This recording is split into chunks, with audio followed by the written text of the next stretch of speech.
It's that time of the year again, having tea with Mr. Geoff Ellis in the park. How are you doing? I'm great, and you? Yeah, great. Yeah. Another year on and 21 years of tea this year. So what have we got in store? We've got some great acts. Yeah, we've got a fantastic Scottish representation because for the first time ever, I think, we've got two closing main stage artists at Scottish, Calvin Harris and Biffy Clyro. Absolutely. We've got Paolo Nutini sharing the limelight with Calvin on the Saturday too. But then, we've got Pharrell Williams, which is a fantastic coup for us. Well, that's just been announced, hasn't it, Pharrell? Yeah. And he'll be doing every hit, I take it, from NERD all the way through to Happy well, and beyond. Well, you can fit them in because he has got so many, and he is, everything he touches, turns to gold. What he's done with Daft Punk and Robin Thicke's track this year has been great. But his collaborations with Nile Rodgers.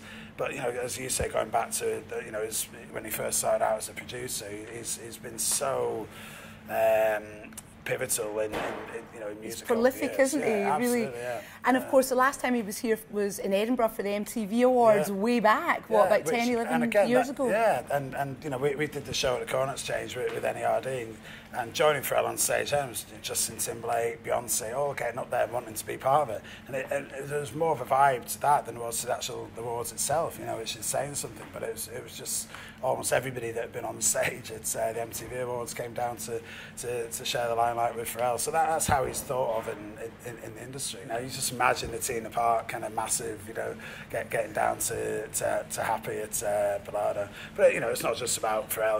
Arctic Monkeys, huge headliner. Because Pharrell's not a headliner. Arctic Monkeys are a headliner, as you said. Biffy as well, and Calvin. So a right good mix there. It is, yeah, and very diverse. But there's a lot of other really strong acts. We've got Elbow, we've got Manic Street Preachers, the Pixies, Churches, Twin Atlantic, Bastille, Rudimental, Disclosure, KTB, Ella. And then you've got the Radio 1 stage as well, where you've got some dance acts later on in the evening. The Friday night in particular will be a dance night on the Radio 1 stage. So we've got Steve Angelo and Alesso doing two separate sets, but closing the Friday night. So that'll be exciting. But maybe some rock acts on earlier in the day on that stage. But Yumi at 6. We've got. Such a strong lineup. Say John Newman, Ella, Clean Bandit. So lots of the new artists who've come through in the last year or two. They're pretty much all on the Tea in the Park bill. And a lot of artists are coming back that have played here before. One of them, Paulo Nutini. How does it feel to have him back this year? It's great, and I think Paolo would play tea every year if he could, and he loves coming to the festival and hanging out there, and has done for a long time. But I mean, he's played the tea break stage, he's played the main stage, but this is the first time he's been, sharing the limelight with the headliners, and he deserves it. And this album is going to be fantastic. I've heard it. It's great. I think it's the best work he's done, and I think the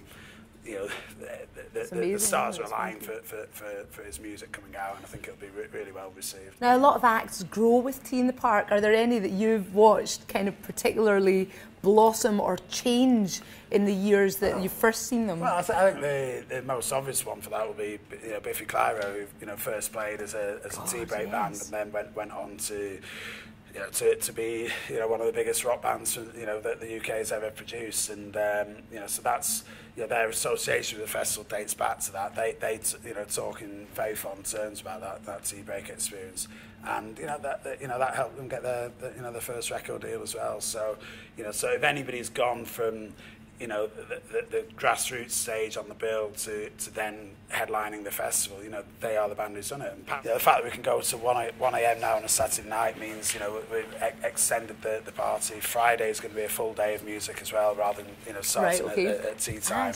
So that's an addition for this year as well. So, and ticket prices are the same as last year. So we think that's, real. So you put a bit of a freeze on that as well? Yeah. Then, I think you have to. And whilst our costs obviously go up, because costs do go up, but you know, it's you know, we know what the economy is like out there. Absolutely. And you know, plus, as you say, lots of other things happening this summer. People are going to see some of the Commonwealth Games as well. You know, you've got to be conscious that there's a lot of things pulling on people's choices. And you know, people say that we're getting out of the recession, but you know, it takes a while. It takes a while for people to pay off debts and everything else. So you know, we're conscious that it's tough out there, and you know, I think, you know, we'll probably not be the only festival to freeze prices.